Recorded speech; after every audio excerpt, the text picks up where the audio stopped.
Hey, what's up YouTube? Donovan the Smartphone Guy here to do my first impressions of the Blue Life Max. So this is a phone that I've had in hand for about 48 hours and probably a phone that's under the radar for a lot of people. And let's just talk about the selling point. So first of all, this is a budget-friendly device. The full retail price of the phone is $125. It's available on places like Amazon, and actually I picked it up at bestbuy.com during the pre-order sale. The pre-order sale, it was available for, oops, let's get rid of that. All right, well, I can't get rid of that. But the pre-order sale, it was available for $80 at bestbuy.com. But now the regular price, anywhere you're going to get it, is $125. So I definitely think that if you can pick it up for $100, probably a good deal. At $125, well, that's kind of up to you. So let's talk about what's good and what's not so good about the phone. So first of all, let's talk about specs. So on the back, of course, like Blue always does, they got the specs on the back of the phone, or back of the box. So we got a 5.5-inch HD display that is 720p, so pushing 720 pixels. Really 1080 by 720. So we got a quad-core 1.3 gigahertz processor. That 1.3 gigahertz processor is the MediaTek 6737, similar to other budget-friendly devices that you're going to get. And we'll talk about some Geekbench scores and things like that. 2 gigs of RAM on board. We got 8 megapixel camera on the back. Fingerprint sensor, as I mentioned earlier, so there it is. And we got that 5 megapixel selfie camera, and it does actually have a front-facing flash as well, so that's kind of cool. 4G LTE, this is GSM unlocked, so it will work with T-Mobile, Cricket, AT&T, Net 10, all those guys. It does have support for band 12 and band 17, so two of the more common bands in terms of T-Mobile and AT&T. It is running Android 6.0 out of the box, not Android 6.0.1, and you're probably never going to get anything other than that because it's a budget-friendly Blue device, and they typically don't update their phones, especially the budget-friendly ones like this. So let's go ahead and I'll show you what you get in the box. So you get a wall adapter, so that's what this guy is. And actually, why don't we take a look at that real quick just to see what kind of speed we're going to get out of this thing. Alright, so I don't know if we can see that. So it's a 1.5 amp adapter. So I was using that adapter actually, and I was getting actually with the Ampere app where you can find out what kind of charging speed you're getting. It was getting 1500 milliamp hours is the charging speed I was getting, so that's definitely accurate. It does come with some headphones like Blue always does, so if you ever tried those, they're okay. They're not great. Micro USB cable for charging it. We got some quick guides, some information about dual SIM. It does also come with a plastic, there we go, a TPU case, so a nice thin plastic TPU case, and then also a plastic screen protector as well. So everything you really need for the phone is available right there. You don't really need to go out and buy any extra accessories for it because, well, unless you want like tempered glass maybe, but yeah, it comes with everything you need, and it's only 125 bucks, so not too shabby. It does have dual flash in the back. I don't know if you guys can see that. 8 megapixel camera, we already mentioned. Fingerprint sensor, we'll talk about that in a little bit. On the bottom, we got our speaker and microphone. I actually said that backwards. That's the microphone and the speaker. On this side, nothing at all.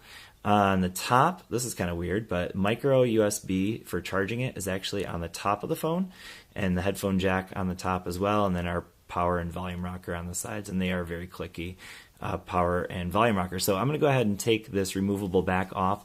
So in terms of feel in the hand, this is kind of cool. It's almost like if you remember the Note 4, this has a very similar leather-like feel to it and leather-like look as well. So of course we got our Blue branding on the back as well. So yeah, let's jump into pulling that bad boy off. There we go. All right, so this is a massive 3700 milliamp hour battery, which I think this is probably the biggest selling point of this phone. The fact that it is a 3700 milliamp hour battery. It does have dual SIM slots as well. Now these are micro SIM, so not nano SIM. Most phones right now have nano SIM. This one is micro SIM, so both of them are. And then we have our micro SD expansion slot there. And I actually don't know. Let me just take a look here real quick, see if I can find what kind of card that's able to take. So it says up to 64 gig is what they actually have on their website. So I'm not sure if you can go any larger than that, but according to their website, that's what you get. Now, one thing you'll notice right away, I actually cleaned this right before the video, so in just the time that I've been using, just holding on to it and everything, that thing is a fingerprint magnet. Of course, you're probably going to put that screen protector on it, but who knows if that's any better, because I haven't put that on there yet. But man, this screen is just a absolute fingerprint magnet. That's one thing I noticed about it right away. So let's go ahead and take a look at, so this is the ZTE Grand X4, roughly in the same price category. I'm going to go ahead and this one also has a rear firing fingerprint sensor, if that's not firing, but let's go ahead and just do a quick comparison. So 1, 2, 3. Oh, there it goes. Okay. I actually missed the fingerprint sensor, so that was not the phone's fault. All right, let's do that one more time. 1, 2, 3. Just to kind of see. Okay, so the blue is a little bit faster. 1, 2, 3. Okay, so that time the ZTE Grand X4 was faster. 1, 2, 3. Okay, so it looks like the ZTE Grand X4 is a little bit faster. They're both very accurate, though, in my usage so far. It's not a fast fingerprint sensor by any means, but it's also, I mean, this is a budget phone we're talking about here. But I do want to show you one thing real quick, and this is something I was comparing just kind of as I was, trying to make the comparison between these two phones. So I'm going to go into Zedge and look at some HD wallpapers. I don't know if you can tell this, but from this, but this has a much brighter white screen. This one has a very soft, cool screen, and notice that the whites aren't very bright. The whites are almost like a brownish, tannish, yellowish color.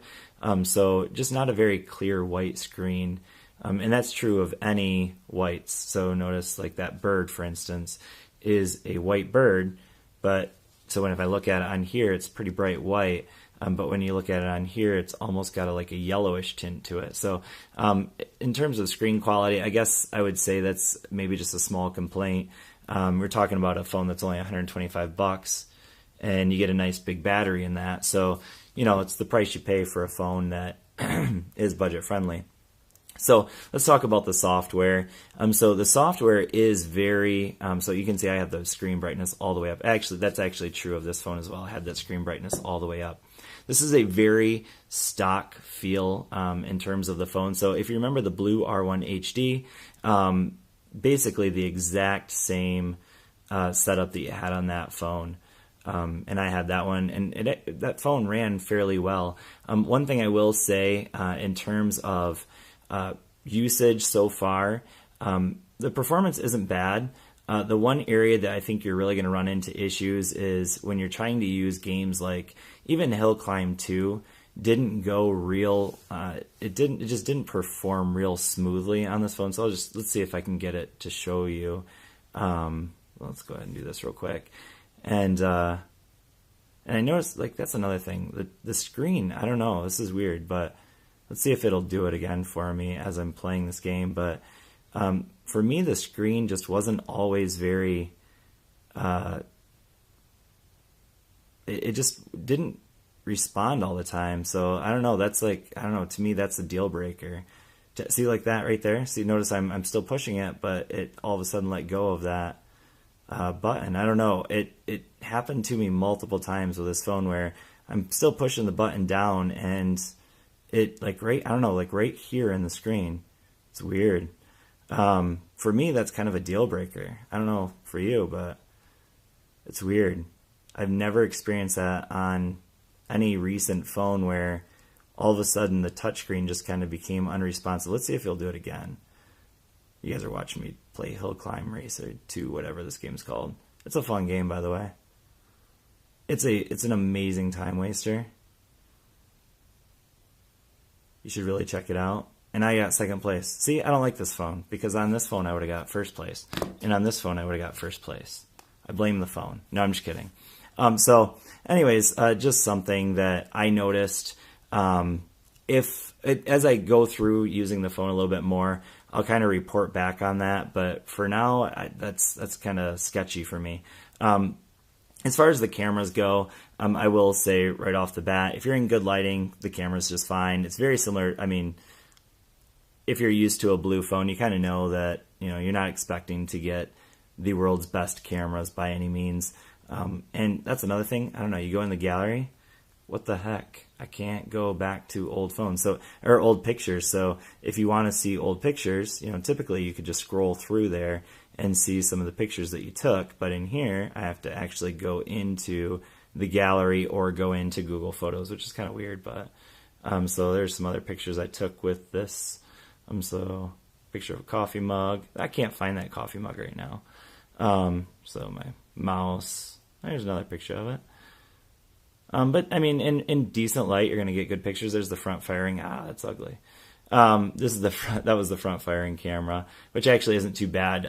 That front firing flash actually helps out a lot with that front firing camera. I guess that's it. So this was that was white. That's actually a white counter, and so it looks pretty tan though in the picture. And I think that had to do with the lighting as well. But so far, performance seems okay. I should show you real quick the Geekbench scores while I have it here. So the Geekbench score, right there it is. So 538 for the single core and 1500 or right around 1500 for the dual core, the quad core or multi-core score. So I'm going to show you just kind of in comparison to a phone like this one. This is, again, the X4. And this one, I would say performance-wise, and you can see that screen difference again here. Both of them are all the way up in brightness. And anyway, so in terms of performance, you do actually notice that difference. It's really strange. I usually don't notice a huge difference in gaming performance, but this phone definitely, this is, again, the Grand X4 from ZTE, definitely plays games like Hill Climb Racer 2 a little bit better. Same with Madden Mobile. Definitely performs better on this phone. If you're going to get the Blue Life Max right now, I'm going to say if you're only going to play like games like Candy Crush or something like that that doesn't have any kind of like graphic intensive, I guess elements to the game, because otherwise you will definitely start to feel some lag. But in terms of like opening apps and things like that, that all seems pretty good. And scrolling around through websites, that's fine. But it's when you get into graphic intensive games, it really starts to show the fact that it's a budget phone. So anyways, if you have any questions about the Blue Life Max, go ahead and leave those down in the comment section. It's a budget-friendly phone with a big battery and a fingerprint sensor. Those are definitely the selling points of this phone. But anyways, if you have any questions, like I said, leave them down in the comment section. Please subscribe to this channel for more content. I like to, compare some of these budget phones, and got some versus videos coming up soon. Sorry, it's getting late for me, guys. Anyways, thanks for watching. I'll see you all in the next video. Peace.